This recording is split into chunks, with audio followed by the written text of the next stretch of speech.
Happy Sunday. I'm Wiley, your favorite information scientist, giving you Sunday reflections. Nostalgia is that feeling where you go back to something that once grounded you, something familiar, something that made sense. I went to church today hoping for that feeling, for some kind of grounding. I was looking for something to carry me through the week.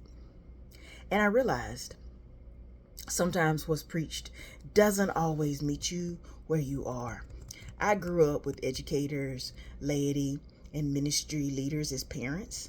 My dad hosted Thursday night Bible study long before he became a pastor, and my mom still writes and shares devotionals to this day. And if you ever followed me on Encouraging Your Spirit, you'll know that I use song lyrics, scriptures, my everyday life to encourage, educate, and empower people. It's now more an archive than it is a full live podcast.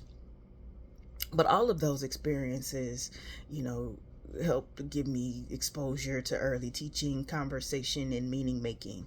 And I pay attention to how people communicate, how they structure ideas, synthesize information, and how they teach. I've experienced church spaces uh, here in Illinois for over 12 years, a whole array of different experiences.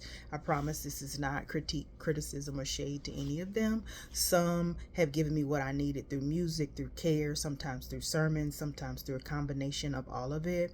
But it's been difficult to find a space that feels both affirming and grounding.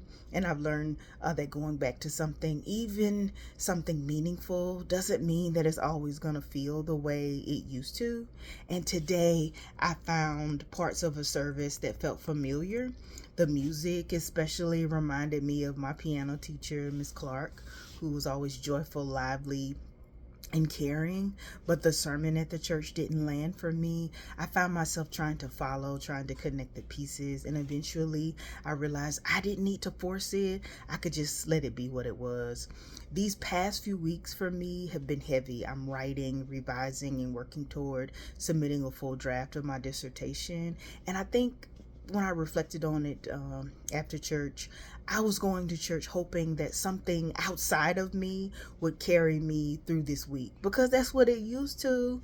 But I'm learning that sometimes the tools that have brought me this far don't always meet me where I am right now. That doesn't mean that they're ineffective. It just means I'm in a different place. And I'm learning to be okay with that. It's an everyday growing experience. This may be the liminal place that people call it. And I'm also learning there's still beauty in the day. There's still work to do. There's still something to pursue, even when things don't show up the way you expected them to. I'm encouraged in this season, and I hope you are too. Thanks for listening. Peace.